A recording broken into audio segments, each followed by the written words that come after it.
Yang sudah lewat bukan untuk disesali, tapi untuk dipelajari. Hai, aku ibu rumah tangga yang sedang belajar mengatur uang kembali setelah melewati masa sulit. Di sini aku berbagi cerita budgeting pelan-pelan versi ibu rumah tangga. Kalau kamu juga sedang berusaha bangkit dan menata ulang keuangan, semoga video ini bisa menemani kamu ya.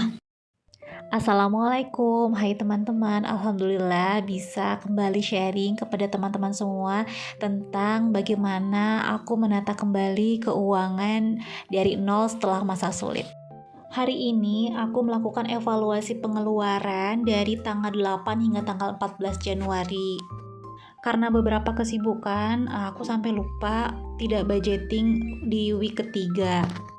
Walau kayak gitu, aku tetap menulis pengeluaranku dari tanggal 15 hingga tanggal 20. Sehingga masih tetap aku bisa evaluasi untuk budgeting di minggu keempat nanti. Nah, ini sudah aku kelompokkan di sini jajan anak itu habisnya berapa, kebutuhan makan habisnya berapa, dana tak terduga habisnya berapa, bensin, kebutuhan pokok makan, jajan, sedekah dan lainnya. Alhamdulillahnya tidak ada pos atau budget baru, jadi semuanya masih on track ya teman-teman. Nominal tersebut akan menjadi acuan untuk aku budgeting di periode selanjutnya. Karena Januari tinggal 10 hari lagi, makanya aku budgeting untuk periode tanggal 21 sampai 31 Januari. Aku buatkan kolom sesuai dengan pos pengeluarannya. Jadi misalkan kalau hari ini aku beli sayur, maka pengeluaran sayur itu akan aku tulis di kolom kebutuhan makan. Lalu misalkan untuk bekal anak, bekal sekolah anak, bekal jajan anak, nah aku masukkan ke pos jajan anak, seperti itu. Sampai saat ini aku masih banyak belajar, makanya metode yang aku pakai itu sering berubah-ubah. Kadang mingguan, kadang harian, bulanan, dan sekarang kembali lagi ke mingguan. Yang terpenting, aku selalu berusaha konsisten untuk mencatat dengan jujur. Dari situ, aku punya data yang benar, yang sebenar-benarnya untuk menentukan kondisi finansialku ini ada di kategori mana. Dari situ juga kita bisa mengetahui berapa income yang harus kita penuhi, yang harus kita kejar untuk memenuhi kebutuhan dalam kondisi finansial yang ideal, kondisi finansial yang nyaman dan juga aman. Setelah itu, kita bisa pelan-pelan untuk mewujudkan tujuan finansial yang sudah kita rencanakan. Misalnya untuk menabung dana pendidikan, dana darurat, tabungan umroh atau haji, tabungan masa tua, dan lain-lain. Makanya budgeting itu menjadi sangat penting buatku saat ini.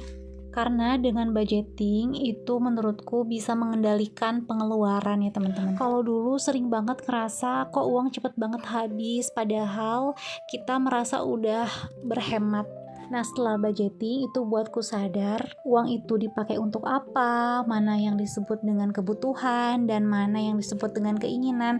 Jadi lebih melek ke situ sih. Jadi selain untuk mengatur uang, budgeting juga sebagai rem buat aku biar nggak berlebihan dan lebih bijak aja untuk mengatur pengeluaran. Sudah masuk ke video budgeting untuk di week terakhir di periode tanggal 21 sampai 31 Januari ini. Bulan Januari ini aku belum bisa menyisihkan uang untuk menabung dana darurat. Tidak aku paksakan juga karena ada banyak pengeluaran yang tak terduga di bulan ini. Jadi bulan ini aku fokus ke cukup dulu aja.